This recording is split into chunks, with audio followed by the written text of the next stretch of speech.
రాష్ట్ర రాజకీయాల్లో ఇలాంటి రాజకీయ నాయకుడు అరుదు. అలాంటి రాజకీయ నాయకులు మనకు కమ్యూనిస్టు పార్టీలో మాత్రమే కనిపిస్తారు.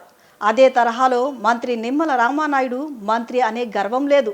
ఓ సాధారణ వ్యక్తిలా మంత్రి స్థాయి హోదాలో తనదైన శైలిలో ప్రజలను ఆకట్టుకోవడంలో ప్రథమ వరుసలో ఉంటారు. ఈరోజు సీఎం వెలుగొండ ప్రాజెక్టు పర్యటన నేపథ్యంలో రాత్రి డోర్నల గెస్ట్ హౌస్లో బస చేసిన మంత్రి నిమ్మల రామానాయుడు సాధారణ వ్యక్తిలా డోర్నల శ్రీశైల రోడ్డుపై వాకింగ్ చేస్తూ కనిపించారు. ఎవరి వ్యక్తి అని ఆరా తీస్తే మంత్రి నిమ్మల చుట్టూ సెక్యూరిటీ లేదు, అంతకు మించి మంది మార్బలం లేదు. ఒకే ఒక్కడు తెల్లవారుజామున రోడ్డుపై వాకింగ్ చేస్తూ పలువురిని ఎంతగానో ఆకట్టుకున్నారు. మంత్రి అంటే ఇలా ఉండాలి అని సామాన్య ప్రజలు చర్చించుకుంటున్నారు. రాష్ట్రంలో క్రీడా స్ఫూర్తిని పెంపొందించే దిశగా కూటమి ప్రభుత్వం గత 2 ఏళ్ల నుంచి ఎమ్మెల్యే ఎమ్మెల్సీలకు కొంత ఆట విడుపు ఉండే విధంగా వారిలో దాగి ఉన్న క్రీడా స్ఫూర్తిని వెలికి తీసేందుకు వివిధ క్రీడా పోటీలు నిర్వహిస్తున్నామని అసెంబ్లీ స్పీకర్ అయ్యన్న పాత్రుడు స్పష్టం చేశారు.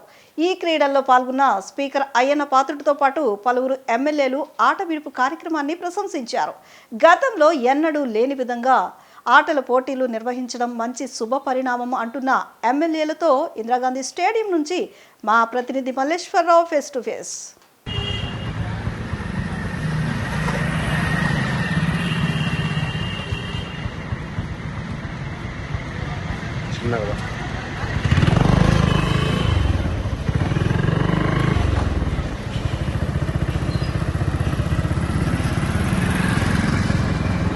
రాష్ట్రంలో క్రీడా స్ఫూర్తిని పెంపొందించే దిశగా కూటమి ప్రభుత్వం గత 2 ఏళ్ల నుంచి ఎమ్మెల్యే ఎమ్మెల్సీలకు కొంత ఆట విడుపు ఉండే విధంగా వారిలో దాగి ఉన్న క్రీడా స్ఫూర్తిని వెలికి తీసేందుకు వివిధ క్రీడా పోటీలు నిర్వహిస్తున్నామని అసెంబ్లీ స్పీకర్ అయ్యన్న పాత్రుడు స్పష్టం చేశారు. ఈ క్రీడల్లో పాల్గొన్న స్పీకర్ అయ్యన్న పాత్రుడితో పాటు పలువురు ఎమ్మెల్యేలు ఆట విడుపు కార్యక్రమాన్ని ప్రశంసించారు. గతంలో ఎన్నడూ లేని విధంగా ఆటల పోటీలు నిర్వహించడం మంచి శుభ పరిణామం అంటున్న ఎమ్మెల్యేలతో ఇందిరాగాంధీ స్టేడియం నుంచి మా ప్రతినిధి మల్లేశ్వరరావు ఫేస్ టు ఫేస్.